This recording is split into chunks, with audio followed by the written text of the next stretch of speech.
Thomas the Tank Engine wouldn't stop being a nuisance. Night after night he kept the other engines awake. I'm tired of pushing coaches. I want to see the world. The other engines didn't take much notice, but Thomas was a little engine with a long tongue.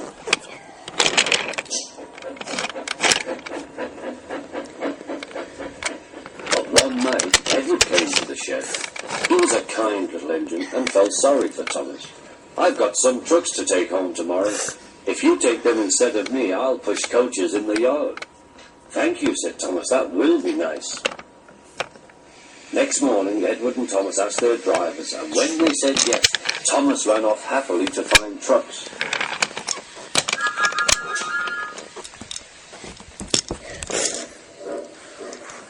Now, trucks are silly and noisy.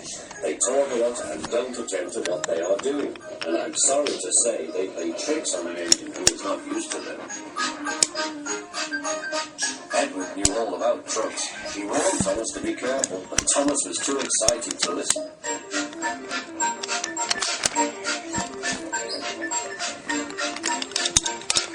The chauffeur fastened the top with, and when the signal dropped, Thomas was ready. The guard blew his whistle, peep peep answered Thomas, and started off.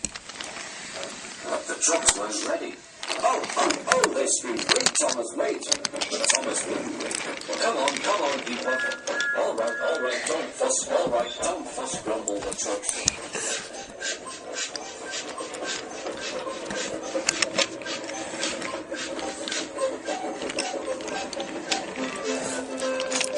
Thomas began going faster and faster.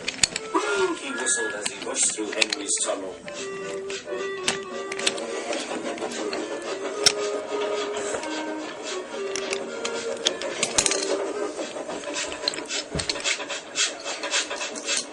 Hurry, called Thomas. He was feeling very proud of himself, but the trucks grew crosser and crosser.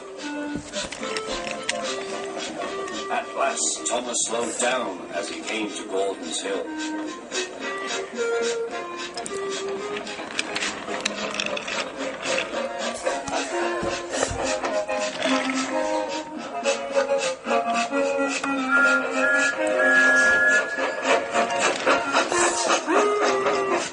Steady, warned the driver as they reached the top. He began to put on the brakes. We're stopping, called Thomas. No, answered the trucks, bumping into each other. Go on. Before the driver could stop them, they had pushed Thomas down the hill and were rattling and laughing behind him. Poor Thomas tried hard to stop them from making him go too fast. Stop pushing, he hissed, but the trucks took no notice. Go on, they giggled in their silly way.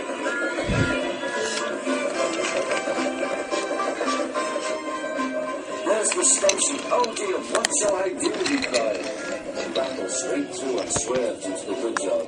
Thomas shut his eyes. I must stop. When he opened his eyes, he saw he had stopped just in front of the buffers. There, watching him, was the fat controller. What are you doing here, Thomas, he asked.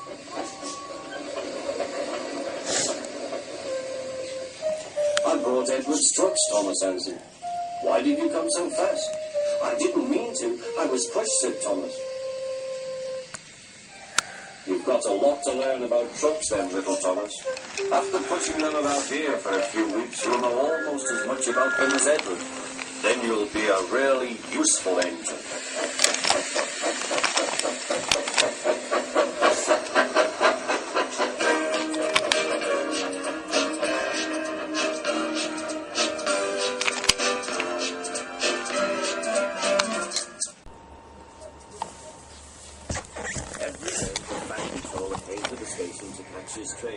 Hello, he always said to Thomas.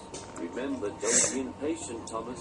You could never be as strong and fast as Gordon, but you can be a really useful engine.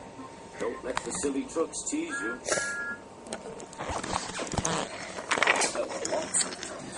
And Thomas worked very hard pushing and pulling them into place.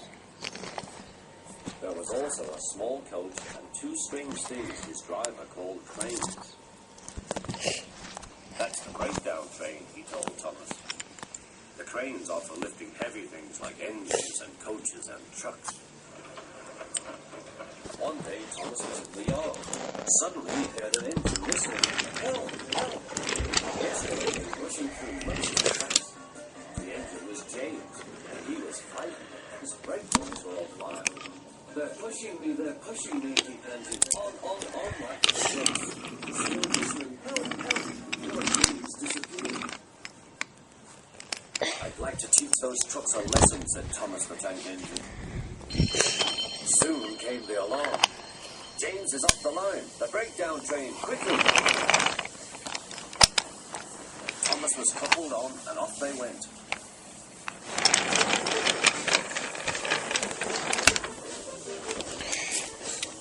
Thomas worked his hardest. Hurry, hurry, hurry, he puffed.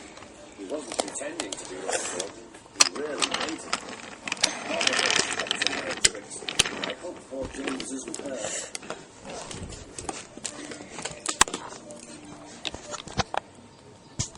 James's driver fired the wheel with him all over to see if he was hurt. Never mind, James, they said. It wasn't your fault. It was those wooden brakes they did. It always says they were no good.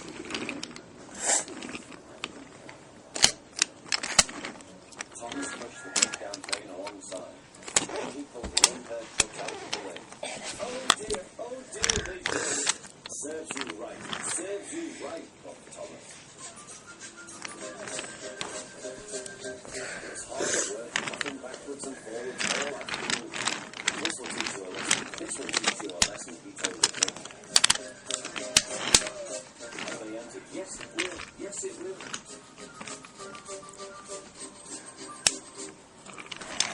They left the broken trucks, then with two trains they put James back on the rails.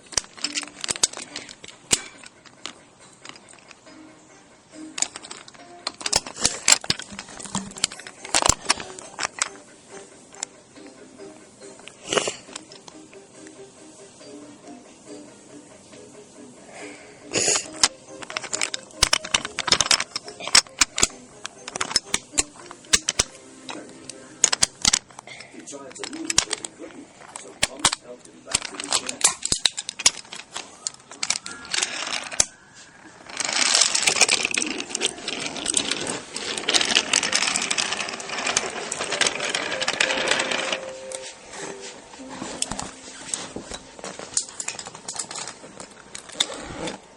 The track controller was waiting anxiously for them. Well, Thomas, he said, I've heard all about it, and I'm very pleased with you. You're a really useful engine. James shall have some proper brakes and a new coat of paint, and you shall have a branch line all to yourself. Oh, thank you, sir, said Thomas.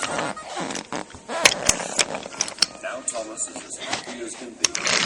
Branch line and two coaches called Annie and Clarabelle. He puffed proudly backwards and forwards with them all day.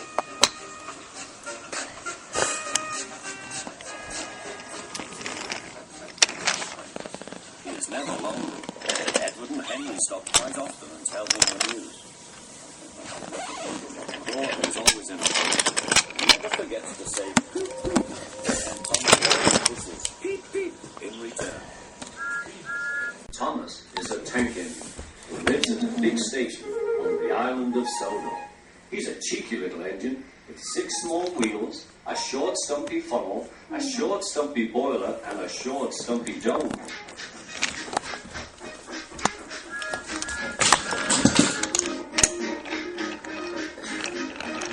He's a fussy little engine too, always pulling coaches about ready for the big engines to take on long journeys. And when trains come in, he pulls the empty coaches away so that the big engines can go and rest.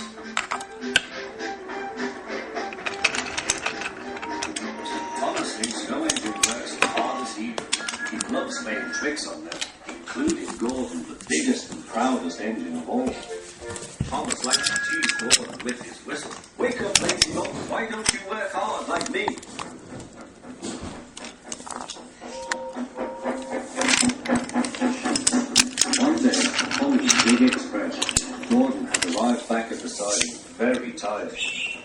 just going to sleep when Thomas came up in his cheeky way. "Wake up, lazy bones, do some hard work for a change. You can't catch me." And off Thomas ran laughing. Instead of going to sleep again, Gordon thought how he could get back at Thomas. One morning, Thomas wouldn't wake up. His driver and fireman couldn't make him start. His fire went out and there was not enough steam. It was nearly time for the express. People were waiting, but the coaches weren't ready. At last, Thomas started. "Oh dear, he yawned. Where Gordon was waiting. "Hurry up, you," said Gordon. "Hurry yourself," replied Thomas. Gordon, the proud engine, began making his plan to teach Thomas a lesson for teetotaling. Almost before the coaches had stopped moving, Gordon reversed quickly and was coupled to the train. "Get in quickly, please," he whistled. Thomas usually pushed behind the big trains to help them start, but he was always uncoupled first. This time Gordon started so quickly they forgot to uncouple Thomas. Gordon's chance had come.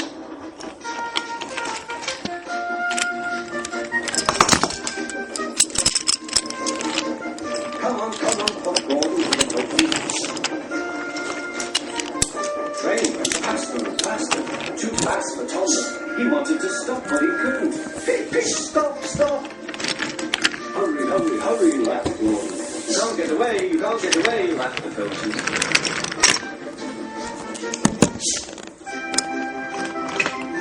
Poor Thomas had gone faster than he had ever gone before.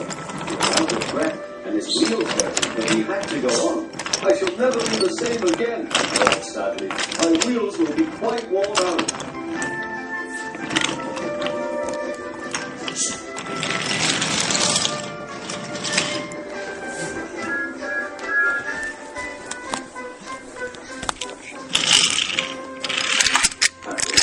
Stopped at the station.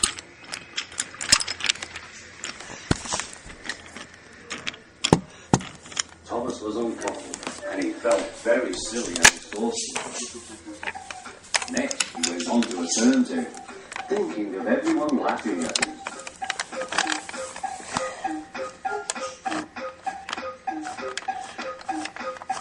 Then he went on to a siding out of the way.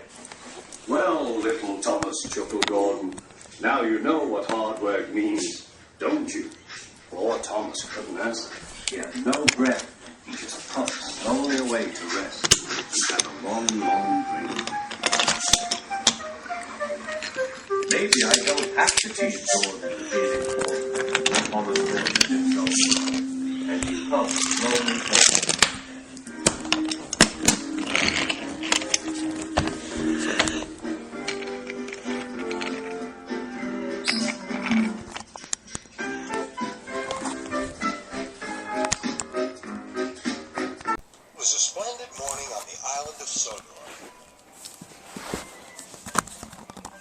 James was feeling very pleased with himself. His red paint gleamed in the sunshine as he sped along the line. He reached the junction James was surprised to see him. "What are you doing here, Percy? You should be at the station by now." "I know," sighed Percy. "These cars have been troublesome all morning." "That's no excuse, Percy. Nothing should stop us. Sir Topham had relies on us to be on time. Now, if you'll excuse me, I'll be on my way." "Bossy buffers," muttered Percy.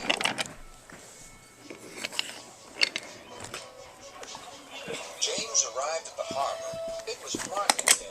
The harbor yard was filled with the sweet smell of fruit from faraway lands. The fruit was delivered in big ships. James watched as strawberries, oranges, melons, and bananas were carefully loaded onto his cars.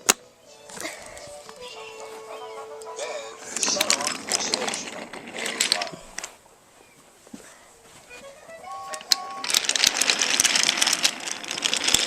On the way, he met Thomas. "Really reliable, that's me," panted James. "Pity the same can't be said for Percy. Goodbye." "What was all that about?" about? Asked Andy and Clara. That will be trouble for James. Just wait and see. Percy was back in the yard, busy shunting. He had the cars in good order and was making up for lost time. But the station master had bad news. What's happened? Asked Percy's driver. James's brakes have jammed. We need Percy's help right away. Percy quickly set off to the rescue.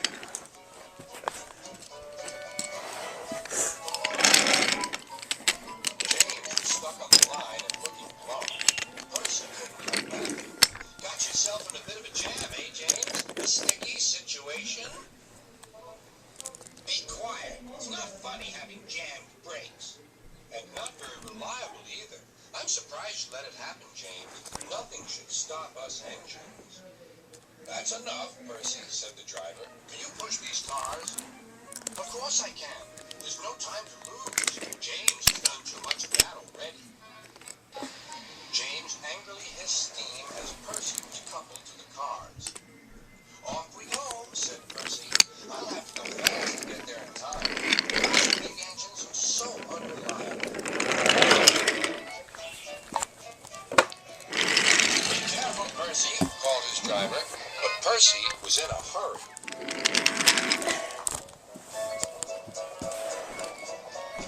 He didn't see that the switch had failed and that he had been diverted into a siding. Look out, Percy, shouted his driver and applied the brakes, but it was too late.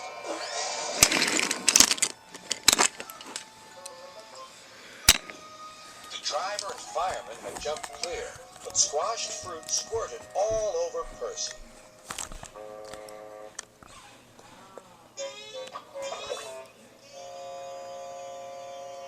Sir Topham had arrived. Percy, you are not to blame for the switch failure, but I do not run a jam factory. Yes, sir. No, sir. And Percy squelched sadly away. That night, the shed was silent. James and Percy felt very sorry for themselves. At last, Thomas spoke. You know, he said to no engine in particular, there's more than one way to get jammed. We all learned that today. Still, there was silence. What's more, we also learned that sometimes when engines help each other out of a jam, things can still go wrong. So, said a voice, so, that means we learned a lot today, and therefore, then came the chorus. Really useful engines after all.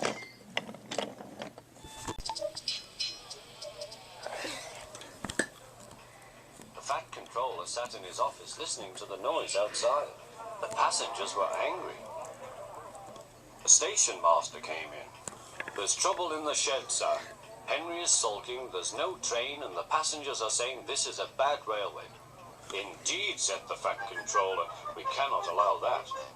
He found Gordon, James, and Henry looking very cross. Come along, Henry, it's time your train was ready. Henry's not going, said Gordon. We won't shunt like common tank engines. That was Thomas's job. We are important tender engines. You fetch our coaches and we will pull them. Tender engines don't shunt. Oh, indeed, said the Fat Controller. We'll see about that. Engines on my railway do as they are told. And he hurried away to find Edward. The yard has never been the same since Thomas left to run his branch line, he thought sadly. Edward was shouting. Leave those trucks, please, Edward, said the Fat Controller. I want you to push coaches for me in the yard. Thank you, sir. That will be a nice change. That's a good engine. Off you go, then.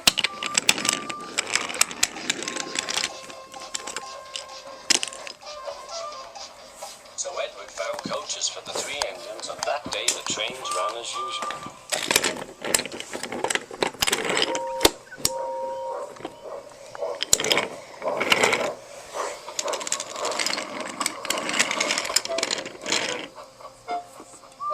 Next morning, Edward looked unhappy.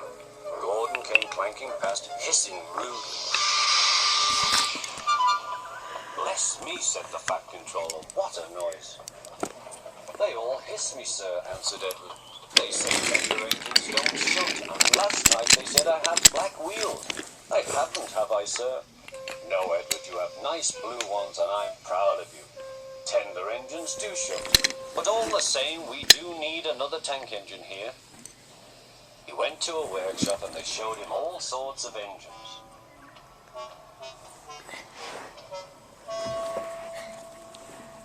At last he saw a smart little green engine with 4 wheels.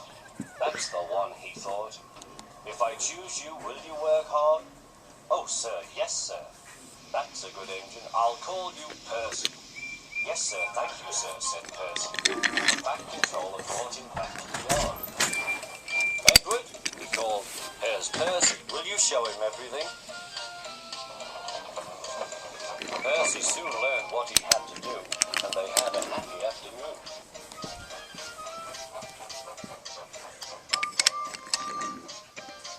Then Henry came by, hissing as usual.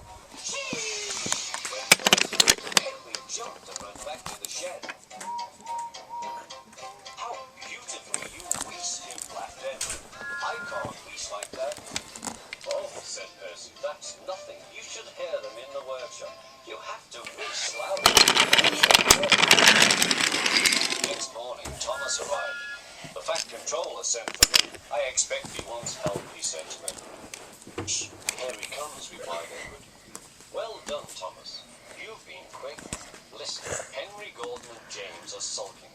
They say they won't shunt like common tank engines. So I have shut them up and I want you both to run the line for a while.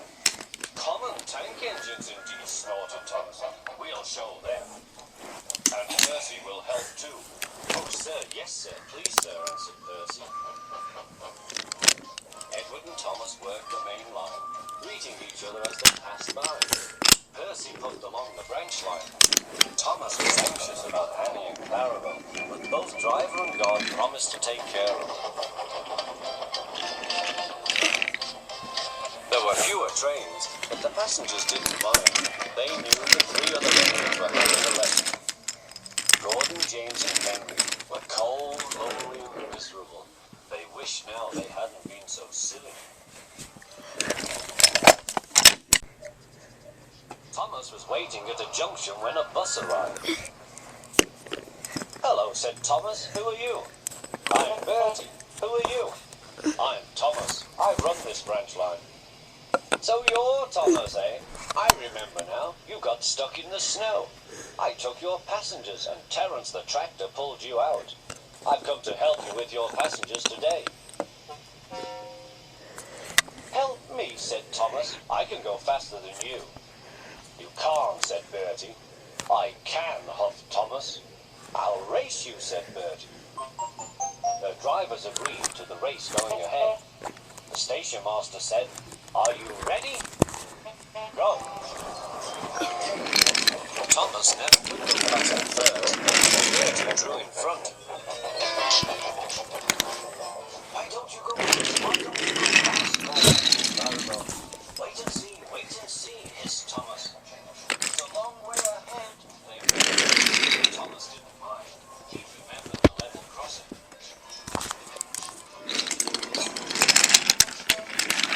There was Bertie fuming at the gates, while they sailed gaily. Goodbye, Bertie, called Thomas.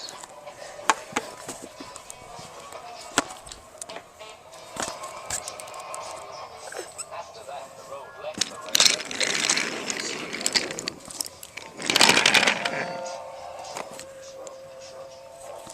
Then they had to stop at the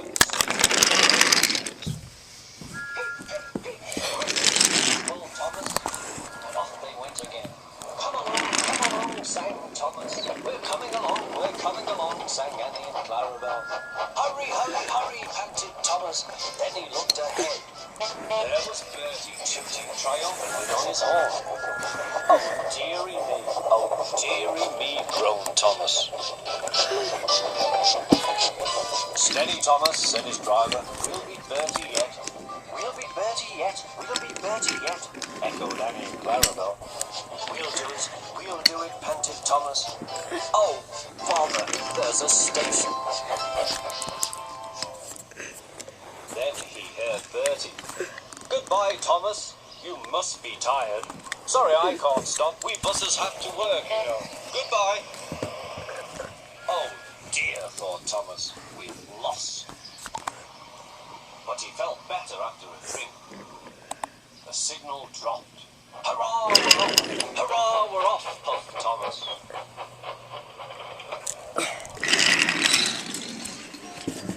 As they crossed the bridge, they heard an impatient honk, honk. There was Bertie waiting at the traffic lights. He started the car and chased on after Thomas again. Now Thomas reached his full speed. Bertie tried hard, but Thomas missed him. Whistling triumphant, he plunged into the tunnel, leaving Bertie toiling far behind.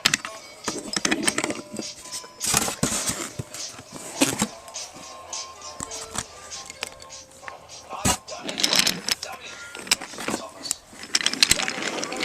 Done it, hurrah! Shouted Annie and Clarabel as they raced into the bus station.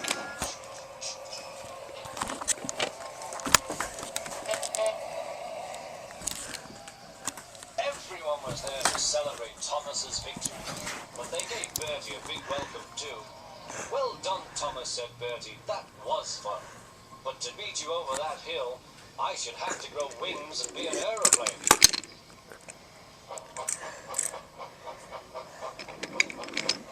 They now keep each other very busy. They often talk about their race, but Bertie's passengers don't like being bounced like peas in a frying pan. The Fat Controller has warned Thomas not to race at dangerous speeds. So all good between you and me. We would like to have another race. I don't think they ever will.